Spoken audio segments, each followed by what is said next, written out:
Teacher कक्षा में पढ़ा रहा था, तभी एक लड़की डरी हुई दौड़कर आई और चिल्लाई, जल्दी दरवाजा बंद करो। टीचर ने सोचा ये मजाक है, पर दो और छात्र घबराकर आए और वे भी चिल्लाए, जल्दी दरवाजा बंद करो। जैसे ही छात्र दरवाजा बंद करने वाले थे, तभी एक लड़की शांति से अंदर आई और दरवाजा बंद कर दिया। टीचर ने जल्दी से पूछा क्या हुआ, लेकिन लड़कों को कुछ पता नहीं था। बस सुना था कि एक हत्यारा स्कूल में है और वह छात्रों को देखते ही मार रहा है। जैक को यह बात अजीब लगी, लेकिन चश्मिश लड़की ने कहा कि उसने खुद देखा है, हत्यारे ने उसके दोस्त को मारा। टीचर ने सबको शांत किया, फिर दरवाजा बैरिकेड करवाया, खिड़कियां ढकवाई और सबको चुप रहने को कहा। लेकिन जैक अभी भी परेशान था, इसलिए वह बाहर जाकर देखना चाहता था। जैसे ही वह दरवाजा खोलने वाला था, स्कूल के लाउड स्पीकर से घोषणा हुई कि सब कक्षाओं में ही रहे। एक हत्यारा जेल से भागकर स्कूल आया है, 3 छात्र मारे गए हैं। यह सुनकर सब डर गए। मॉनिटर ने फोन निकाला पुलिस को बुलाने के लिए, पर स्कूल के जैमर की वजह से कॉल नहीं लग पाई। तभी नैना को हत्यारे की फोटो मिली, पर सिग्नल कमजोर होने से पूरी नहीं खुल पाई थी। अचानक बाहर दस्तक हुई। हत्यारा छात्र बनकर स्कूल में घुसा था। उसके हाथ में काला बैग था जिसमें चाकू था। उसने स्कूल को नरक बना दिया था। कक्षा में छिपे लोगों ने दस्तक सुनी। बाहर एक लड़की मदद मांग रही थी। कुछ लड़कियां दरवाजा खोलना चाहती थी, पर टीचर ने रोक दिया। टीचर ने समझाया कि बाहर हत्यारा भी हो सकता है, सबको खतरा है। जैक ने कहा वह एक अच्छा टीचर नहीं है। टीचर ने दृढ़ता से कहा कि वह अपनी बेटी की रक्षा करेगा और दरवाजा नहीं खोलेगा। उसने लड़की को धक्का दे दिया। सबके बीच बहस शुरू हो गई थी। तभी अचानक दरवाजे पर दस्तक रुक गई। जब उन्होंने दरवाजे के नीचे देखा तो पाया कि दरवाजा खटखटाने वाली लड़की जमीन पर मृत पड़ी थी। दरवाजे के बाहर एक सहपाठी की मौत देखकर सभी एक दूसरे को दोष देने लगे। सिर्फ नैना ने शांति से उन्हें देखा और सुझाव दिया कि हर कोई सुरक्षा के लिए एक हथियार ढूंढे। कुछ को उपयोगी चाकू मिला तो कुछ को कैंची, साशा को स्टील का पाइप मिला, पर उसने वह अपने बॉयफ्रेंड जैक को नहीं बल्कि एक्स बॉयफ्रेंड जोनी को दे दिया। समय बीतता गया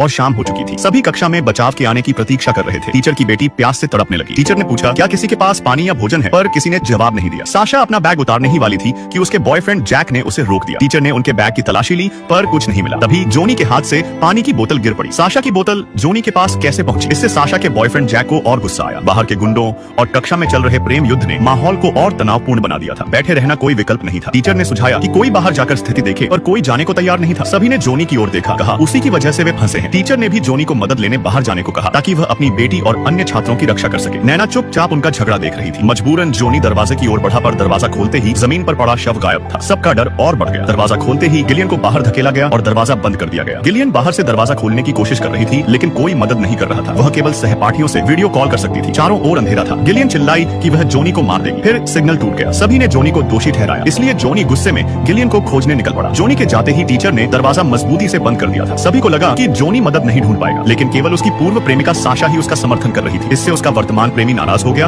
और खतरे की परवाह किए बिना शौचालय जाने की जिद करने लगा। अब कक्षा में केवल टीचर बचा था। तभी नैना ने कहा अगर जोनी को मदद मिल गई तो टीचर छात्रा की मौत का कारण नहीं बता पाएगा। आखिर उसी ने दरवाजा नहीं खोला था। टीचर ने हिचकते हुए मदद मांगने का फैसला किया, ताकि उसकी बेटी को एक वीर पिता मिल सके। अब कक्षा में कोई पुरुष नहीं था। सभी ने नैना पर शक करना शुरू किया। उससे पूछा कि उसने सभी पुरुषों को बाहर क्यों भेजा है। नैना ने बदमाशी से हंसकर जवाब दिया, जिससे तुम्हारी फट रही है वो हत्यारा मैं ही हूँ।